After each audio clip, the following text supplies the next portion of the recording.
Queridos irmãos, a graça e a paz do nosso Senhor e Salvador Jesus Cristo. Aqui quem vos fala é o presbítero Felipe Ferreira. E nós estamos de volta, continuando os estudos a respeito da igreja em Jerusalém, da série de lições que nós estamos disponibilizando aqui neste canal. Fiquei muito feliz com a repercussão do nosso último vídeo. Muitos irmãos puderam acompanhar o nosso conteúdo e também baixar os slides. Você sabia? Todos os slides que eu uso aqui nessa aula, os meus slides, eu coloco aqui gratuitamente na descrição do vídeo. Então, você fica à vontade para baixar, para acompanhar, para usar em sala de aula. São todos esses slides para abençoar a sua vida. Dito isso, eu quero começar já e a gente partir direto para a aula, para a gente não perder tempo, e continuar falando sobre essa igreja. Essa igreja que foi perseguida, porque igreja e perseguição são duas palavras que andam juntas. Pois é, a igreja primitiva foi perseguida pelo mundo, mas nunca abandonada por Deus. A igreja primitiva foi perseguida, mas ela também foi protegida. Ela foi perseguida pelo mundo, mas protegida por Deus. E eu tenho certeza que muito maior do que a perseguição do mundo é a proteção do nosso Deus. Então a perseguição, de certa forma, ela revelou o poder do Espírito Santo e a proteção divina sobre a igreja. Então é justamente no momento de mais necessidade da igreja que o Espírito Santo se revela com mais intensidade. Então Atos dos Apóstolos é o grande livro da descrição das ações do Espírito Santo. Alguns até defendem que ao invés de Atos dos Apóstolos, deveria ser Atos do Espírito Santo. E faz todo sentido, porque o Espírito está presente, é um personagem atuante no livro de Atos, protegendo a igreja, e quando eu digo a igreja, os santos homens e mulheres de Deus que estavam a serviço do reino. Então a força da igreja não estava na ausência do perigo, né? Não era uma igreja poderosa, porque era recente, extremamente recente, recém-inaugurada, vamos colocar assim, mas já vivendo perseguições terríveis. Então a sua força não estava nessa ausência de perigo, mas a presença constante do Senhor que a aguardava. Então, quanto mais perseguida, mais próxima do Senhor, mais fiel à sua vontade, mais ousada na missão de anunciar a palavra do Senhor. Então é sobre isso que vamos falar, lição de número 7, uma igreja que não teme a perseguição. E o texto áureo, ele fala, né, nas palavras de Pedro em Atos 5:29, porém, respondendo Pedro e os apóstolos, disseram: mais importa obedecer a Deus do que aos homens. Esse texto, como vocês leram na leitura da lição, é um texto, é uma resposta que Pedro dá a respeito da pressão dos perseguidores, pedindo que cessasse, né? Olha, nós não pedimos para você parar de ensinar nesse nome. E Pedro vai dizer: como é que nós podemos obedecer a vocês se nós recebemos essa incumbência do próprio Deus? Então vale muito mais obedecer a Deus do que os homens. Então a verdade prática nos diz, em relação à verdadeira igreja cristã, há duas verdades inegociáveis, ou seja, diametralmente opostas e complementares, né? A primeira verdade é que a igreja será perseguida, e aí eu vou repetir para você: a igreja verdadeira, ela é perseguida, ela será perseguida, ela sempre será perseguida, mas a outra verdade é que com toda certeza Deus a protegerá. Então a perseguição existe, mas a proteção de Deus também. Então a perseguição não é opcional para quem segue a Cristo. Não é porque não é uma opção, é parte do caminho, é parte da jornada. Mas Deus prometeu caminhar conosco nele, neste caminho, junto dele nessa jornada. Então, queridos, a palavra-chave da lição é perseguição. E a cena aqui é justamente o apóstolo Pedro preso a respeito da pregação.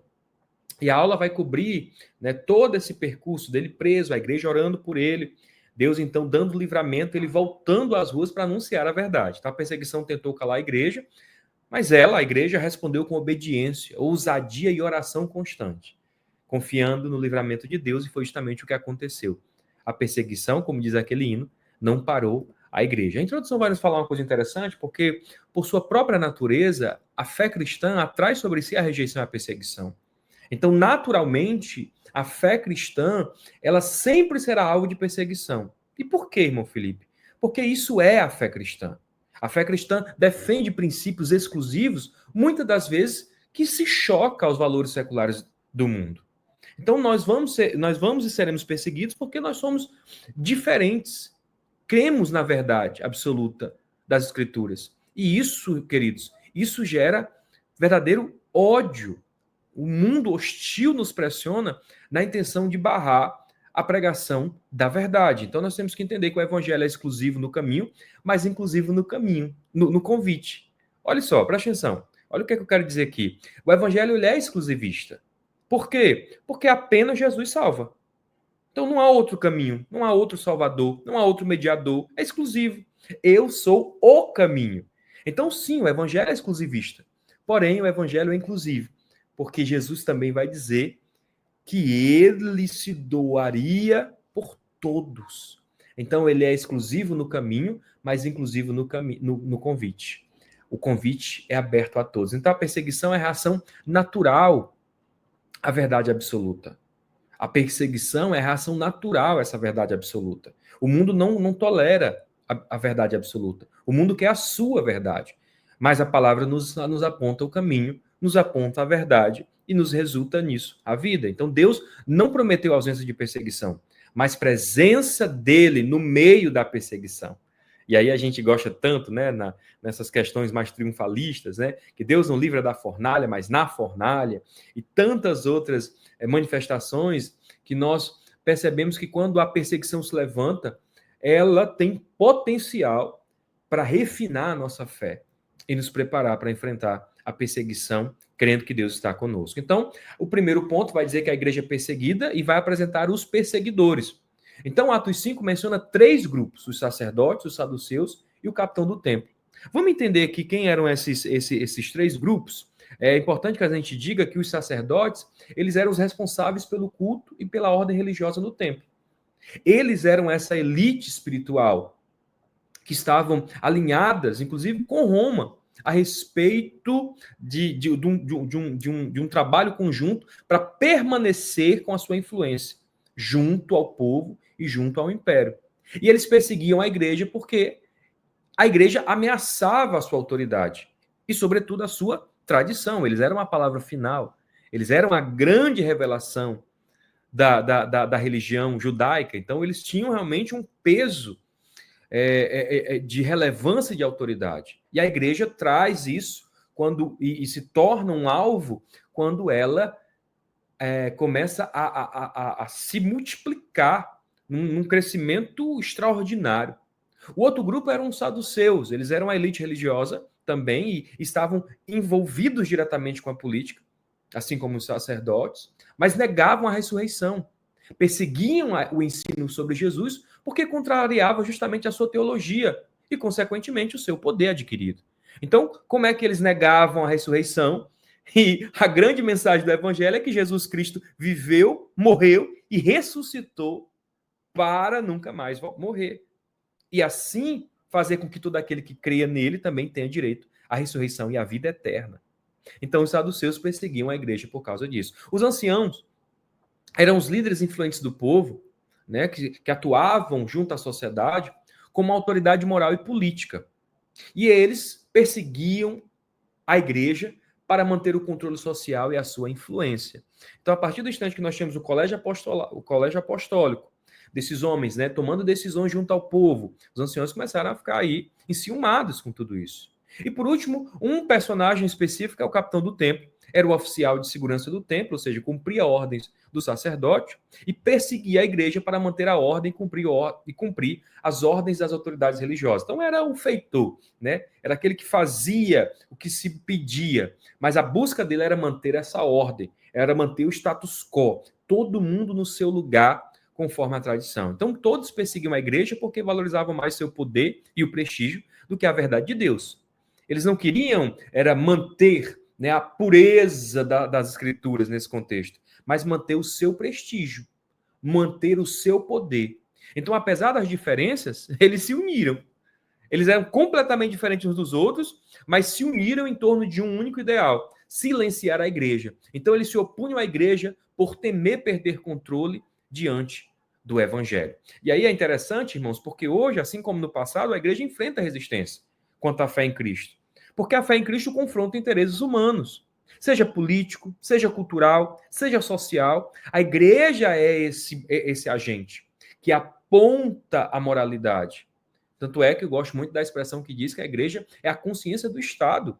É justamente a igreja quem vai trazer para nós a base da moralidade, que é o Senhor Jesus. Se você tira a moralidade, se você tira a figura de Deus, o que é que resta? Resta opinião. Então não existe mais nada além de livre opinião. Então, no Brasil, a mensagem do evangelho ainda desafia estruturas de poder e convenções culturais, despertando por causa disso, rejeição em quem prefere manter o controle. Mas nós temos que entender que essas esferas, elas poderiam ser muito bem categorizadas em duas principais: a esfera religiosa e a esfera política. Vamos entender primeiro a esfera religiosa? Quem perseguia, né? Os líderes religiosos, judeus, sacerdotes e anciãos. Todos esses faziam parte, né, desse conjunto de líderes religiosos. E eles estavam nessa esfera, perseguindo a igreja, porque a mensagem de Cristo ameaçava sua autoridade e prestígio. E o crescimento da igreja gerava justamente inveja e medo de perder influência. A partir do instante que você começa a esvaziar uma linha de pensamento e uma outra, né, substitui esse modelo atual, você tem uma substituição aí, e isso gera isso estremece a estrutura, o status quo da religião. É muito interessante que no livro Auxiliar, o pastor José Gonçalves, comentarista da lição, traz para nós exemplos lindos de como foi, né, que os pioneiros do movimento pentecostal no Brasil, os fundadores, né, da Igreja Assembleia de Deus, a maior denominação protestante desse país, enfrentaram terríveis, irmãos, terríveis perseguições pela Igreja Católica. Então eles vão relatar, né, eles em reunião de oração na casa dos irmãos, e aqueles perseguidores iam com pau, com pedras, né, para tentar realmente assim silenciá-los. E o próprio Daniel Berg vai escrever como ele foge pelas portas dos fundos, ou enfim, dessa perseguição. E aqui mesmo no Ceará nós temos, né, o caso do irmão André da Nóbrega, um dos pioneiros da chama pentecostal em nosso estado, que permaneceu preso pela Igreja Católica durante 3 dias por causa da pregação do Evangelho. Por quê? Porque não se queria essa multiplicação do protestantismo em nosso meio. Então, nós temos que entender que a esfera religiosa sempre vai perseguir o Evangelho, porque o Evangelho propõe justamente liberdade. Liberdade de adorar, de ter acesso a Deus e de receber perdão pelos seus pecados. Então, as evidências bíblicas a respeito disso é a prisão dos apóstolos e o crescimento do número de cristãos. A outra esfera, queridos, é a esfera política. Quem faziam parte dessa esfera? As autoridades políticas, como o próprio Herodes, e os representantes do poder romano. Essa esfera também se incomodava, não dentro do contexto religioso, mas muito dentro do contexto de medir poder e influência com o povo. Então, eles buscavam ganhar o apoio político, mostrando força e agradar a população judaica que se opunha à igreja. Então, tinha um grande número de pessoas que se opunha ao caminho, né, que eles chamavam assim, que era justamente a manifestação da igreja naquele tempo, e o Império Romano, na intenção de manter essa relevância junto ao povo, eles entenderam que não, vamos perseguir a igreja, porque isso agrada o povo. Então a gente tem aí as evidências bíblicas, que é a execução de Tiago e a prisão de Pedro, ainda no capítulo 12 do livro de Atos. Então, quanto mais a igreja proclamava Cristo com poder, mais ameaça representava para a religião formal. E isso é uma verdade, irmãos. Quanto mais a igreja proclama Cristo com poder, e quando eu falo de poder, e eu já disse em aulas anteriores, poder aqui, irmãos, é a pregação do evangelho, porque Paulo vai dizer que o evangelho é o poder de Deus. A gente tem que entender que isso desafia o status quo. A perseguição política, ela não era só sobre religião, mas sobre o controle, prestígio e capital político. E aí nós poderíamos falar de tantas coisas aqui, né, a respeito de como anda essa relação religião, política, enfim, é um assunto extenso. Quem sabe um dia nós trazemos um estudo só sobre isso e a atual realidade do nosso país a respeito dessas esferas. Então, a igreja, ela enfrentará oposição. A igreja sempre enfrentará opositores, de um jeito ou de outro. Isso vai acontecer porque isso é não só um caminho natural, mas uma fala do próprio Cristo, que nós sofreríamos perseguição. Então, a perseguição, em seu sentido bíblico, é qualquer ação que busca calar a voz da igreja, impedir que o evangelho seja proclamado. E aí nós temos que entender que tudo mais fora isso, como críticas, debates, discordâncias, não é perseguição, meus irmãos. Mas, na verdade, isso é parte do diálogo e da convivência social. Tem muita gente que acha que, criticou a minha fé, me perseguiu. Não. Tá debatendo a respeito da minha fé, tá me perseguindo. Não. Tá discordando de mim da palavra. Isso é perseguição. Não. Perseguição, no sentido bíblico, é qualquer ação que busca calar a voz da igreja ou impedir a proclamação do evangelho. E aí nós temos que entender que a perseguição verdadeira, ela impede, ameaça e pune quem anuncia a mensagem de Cristo. Isso é perseguição. E o contrário disso, ou dentro do espaço social, as opiniões contrárias e críticas podem incomodar e vão, mas não silenciam a igreja. E, portanto, isso não pode ser configurado como perseguição bíblica, irmãos. E eu digo isso porque muita gente confunde isso e acaba gerando uma confusão, né? Vai para as redes sociais falar de perseguição. Não, irmãos. Opiniões contrárias e críticas à nossa fé, isso é do debate público. Isso não configura perseguição verdadeira. Então, nós temos que fazer um teste muito simples. Irmão Felipe, eu estou na dúvida. É perseguição ou não é? Olha só. É só você se perguntar. Diante de uma situação que chamou a sua atenção, você se pergunta, essa situação que eu estou passando ou vivendo, busca calar a minha fé ou apenas discorda de mim? Se busca calar a minha fé, é perseguição. Se apenas discorda de mim, isso é o diálogo. Então, se a intenção for silenciar o evangelho, é perseguição. Agora, se for apenas debate ou crítica, é resistência natural e não perseguição. Então, não confundir resistência ou debate com perseguição é muito importante, porque a perseguição, ela fala sobre silenciar o evangelho, proibir a pregação, proibir a conversão, proibir o culto. Então, perseguir é impedir a fé de ser proclamada. Todo outro incômodo, irmãos, é um desafio, é um diálogo. Essa é a natureza do que é responder a Cristo e representar a Cristo na sociedade. Então a igreja, ela é perseguida, mas ela também é uma igreja protegida. E ela é protegida pelo Senhor. Como? De muitas maneiras. De muitas maneiras. Mas o texto vai nos apresentar aqui o anjo do Senhor trabalhando em favor da igreja. Anjos são seres ministradores que estão a serviço dos santos, não são e não devem receber adoração, porque são seres ministradores, mas eles atuam em favor dos santos sobre orientação divina. Então, quem dá ordem a anjos, irmão? Deus. Deus. Ele dará ordem aos seus anjos. Entende? Então, nós temos que compreender isso. E quando a gente olha para isso, a gente tem que entender que a perseguição é certa, mas a proteção de Deus é maior. Maior do que a perseguição é a proteção divina. Então, ele cuida, ele guarda, ele envia, ele ajuda e ele age de forma sobrenatural para proteger o seu povo e fazer cumprir a sua vontade, que o evangelho seja anunciado em toda a terra. Então, a proteção de Deus não funciona de forma isolada, viu, meu irmão? Como assim, irmão Felipe? Presta atenção. Pronto, agora eu vou fazer o que eu quiser, porque eu estou protegido, querido. Entenda. A proteção de Deus, ela não funciona de forma isolada. Ela está e sempre estará alinhada ao propósito divino. Você tem proteção? Tenho. Para qual fim? Sabe quando... Um exemplo bom disso é quando Neemias precisou ir reconstruir os muros. Ele pediu do rei autorizações ou cartas para passar, né, nas guaritas em direção a Jerusalém.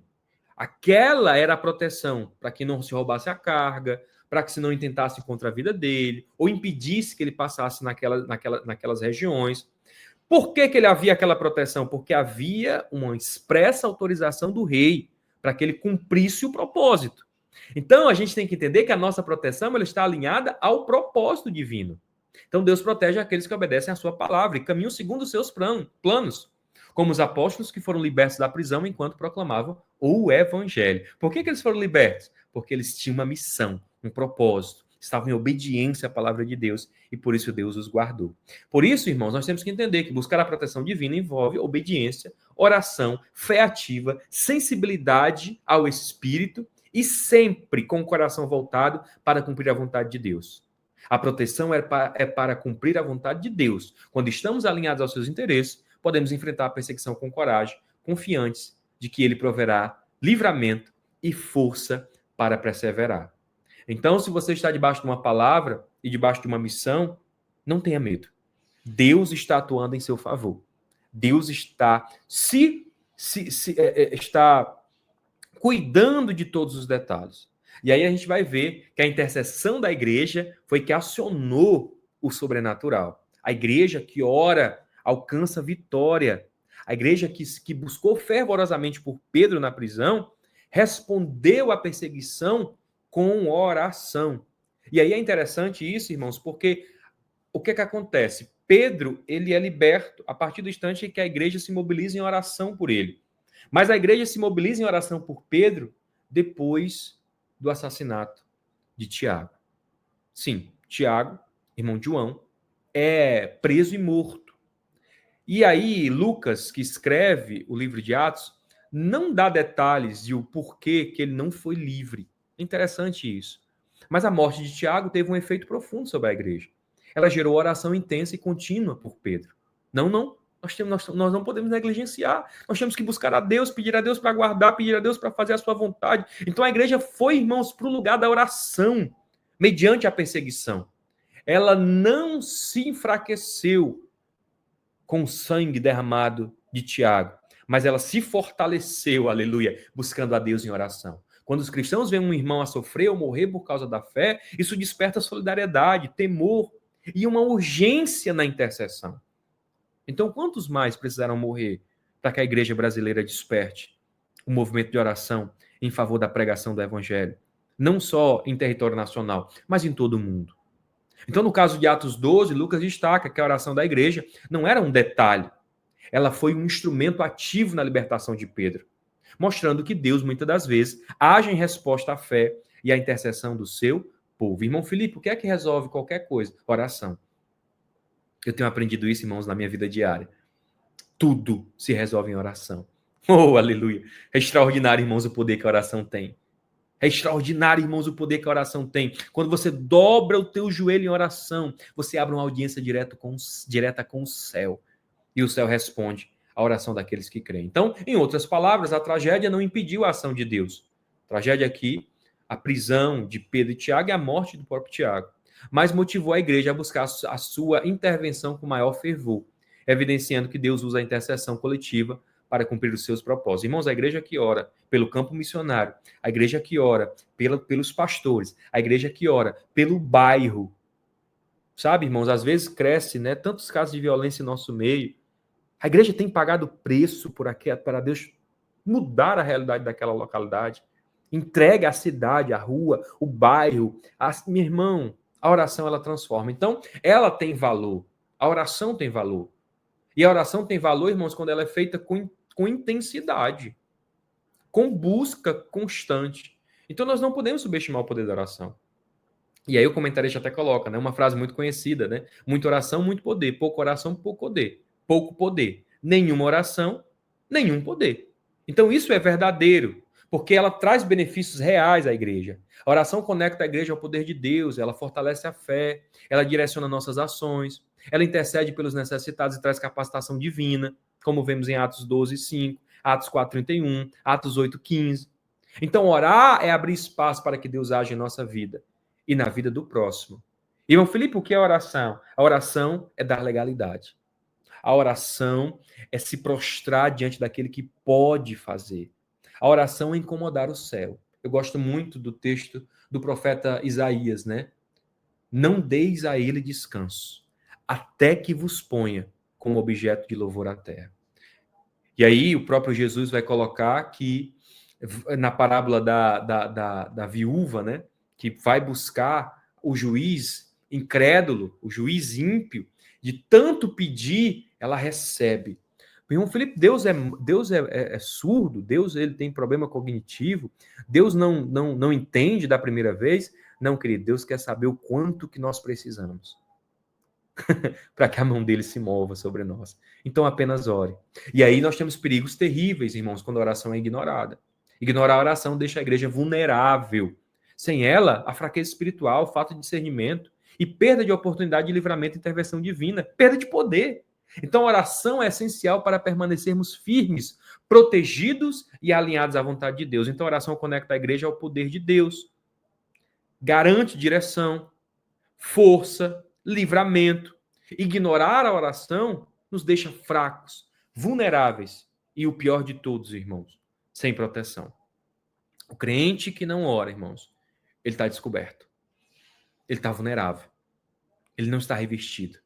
Então, crescer em influência sem oração é um perigo, porque é visibilidade sem poder, é força sem direção. E a igreja está sem proteção. Irmãos, quando a igreja não ora e ela se torna relevante, é frustrante.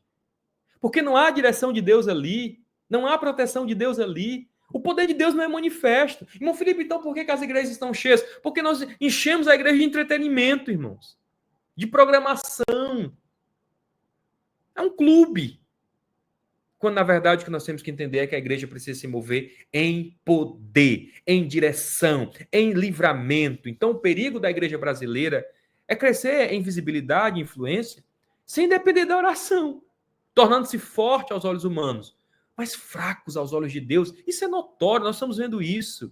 Se refreou o número de novos convertidos, né? O crescimento dos católicos. E aí, irmãos, pasmem, a regressão de evangélicos à Igreja Católica. E aqui eu não estou criticando, eu estou falando e expondo que nós temos que orar para que Deus nos dê poder, força, direção e proteção. E aí, para concluir a lição de hoje, nós vamos para o ponto 3, a igreja destemida. Depois da perseguição, da oração e livramento, a igreja então explode em testemunho com poder. Então, logo eles são libertos, os apóstolos, eles já começam a testemunhar na mesma hora. Porque não foi só uma prisão, mas se estabeleceu um testemunho de livramento, irmãos, é tremendo. O texto de Pedro, irmãos, e o anjo vai buscá-lo na prisão, e as portas se abrem, e meu irmão, é uma coisa assim extraordinária. Então é interessante que sem o Espírito Santo a igreja perde seu testemunho e se torna inoperante. Queridos, o privilégio de ter liberdade para testemunhar, como é o caso da igreja brasileira, também é uma responsabilidade imensa. Pedro não foi apenas protegido, mas respondeu com obediência e coragem, mostrando que cada oportunidade de anunciar a Cristo deve ser aproveitada com ousadia e discernimento. Estou livre? Quem me livrou? O Senhor. Para quem me livrou? Para pregar o evangelho. Eu não posso perder tempo. Irmãos, isso é tremendo, irmãos, porque a igreja ela fica jubilosa em saber que Deus atende a oração e que Pedro está de volta na missão do Senhor. E a igreja brasileira, irmão Felipe? Talvez você não goste do que eu vou dizer aqui, mas não, irmãos, nós não vivemos um ambiente de perseguição. Nem de longe, queridos. Nem de longe. Você sabe por quê? Porque nós vivemos em plena liberdade. Pregamos nas rádios. Quantas igrejas têm rádios, irmãos? Pregamos na TV. Quantas igrejas têm canais de TV? Quantas igrejas estão, irmãos, com canais de TV operantes agora no Brasil? Às vezes mais de um.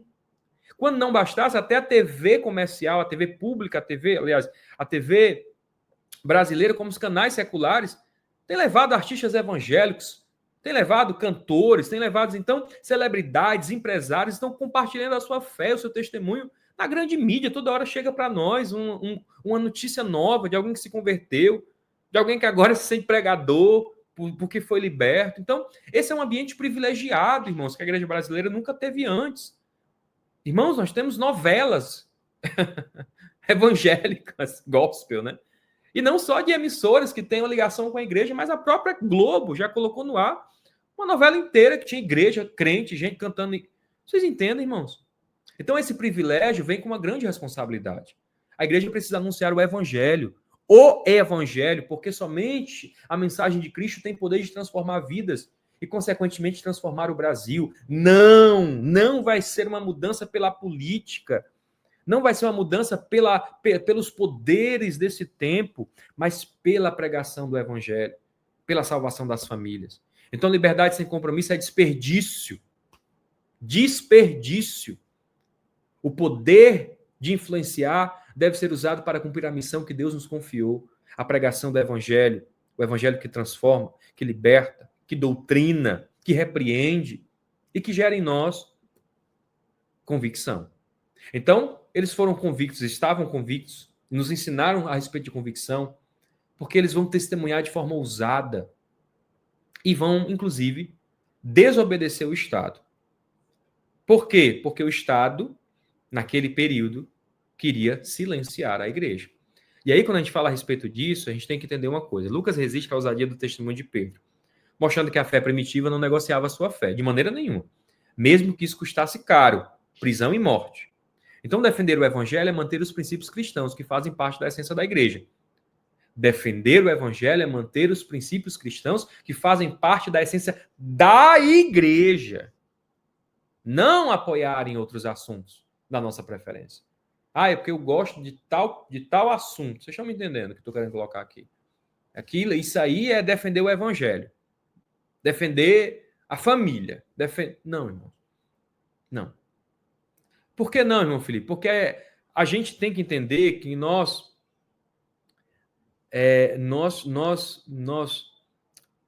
civilmente respondemos em obedecer o Estado. Até o momento em que o Estado não comprometa a nossa fé. Então, a obediência civil só é bíblica quando o Estado exige que a igreja negue a sua fé e os valores centrais, como o caso de Pedro e os apóstolos. Se o Estado não nega a nossa fé, não nos pede, aliás, para negar a fé, nós devemos obediência ao Estado. Então, hoje, o Brasil vive um dilema semelhante. É preciso discernir entre proteger a fé e simplesmente fazer cor a interesses variados. Lembrando que a igreja deve ser convicta da sua fé e não convicta de ideologias. Então, queridos, se nós temos aí pensamentos desassociados do que era estar em harmonia com o Estado, obedecendo ao Estado, uma vez que o Estado não nos impede de exercer a nossa fé, ou pior, nos nega, aliás, nos obriga a negar o Evangelho, nós temos que compreender que a desobediência civil só é bíblica quando o Estado exige que a igreja negue a sua fé. Então, nós temos que concluir dizendo para você que a igreja, ela é uma igreja que foi capacitada pelo Espírito para enfrentar a perseguição. Então, você tem condição de ir até o fim. Você tem condição de ir até o fim, porque você foi capacitado. Então, os cristãos, portanto, não devem se assustar com elas. Irmão Felipe, eu tenho que parar a perseguição. Não vamos conseguir parar a perseguição. E não é nosso trabalho fazê-lo. No contexto do cristianismo bíblico, a perseguição é uma regra, não é a exceção. Então, ninguém gosta de ser perseguido. Contudo, a Escritura nos previne a respeito da realidade da perseguição na jornada cristã. Isso não significa que o sofrimento deve ser um alvo a ser alcançado, mas que devemos estar conscientes de que não podemos evitá-lo. Portanto, o nosso foco deve estar em Deus, pois Ele é quem pode nos guardar e capacitar no meio dos sofrimentos. Quero fechar dizendo para você que a perseguição testifica que a igreja está viva e ativa. Igreja perseguida é uma igreja viva, é uma igreja que agrada a Deus. Igreja que todo mundo gosta, que é aclamada, aplaudida, que está em posições de destaque no sentido de servir a outros propósitos, provavelmente não é uma igreja cristã. Então a alegria está em ver que o evangelho incomoda o mundo, mas transforma vidas. Jesus é quem diz: se alegrem quando vocês forem perseguidos por causa do meu nome. Queridos, toda a glória a Jesus por isso. Quero agradecer a você que ficou conosco até aqui. Dizer que está sendo um prazer conduzir essas aulas, ver tanta gente chegando. Mas eu quero te pedir um favor. Por favor, comente, dê like, se inscreva no canal, para a gente ver essas lições tomando cada vez mais a internet e gente sendo abençoada por meio da boa e da preciosa palavra do nosso Deus. Que Deus em Cristo te abençoe e até o nosso próximo encontro.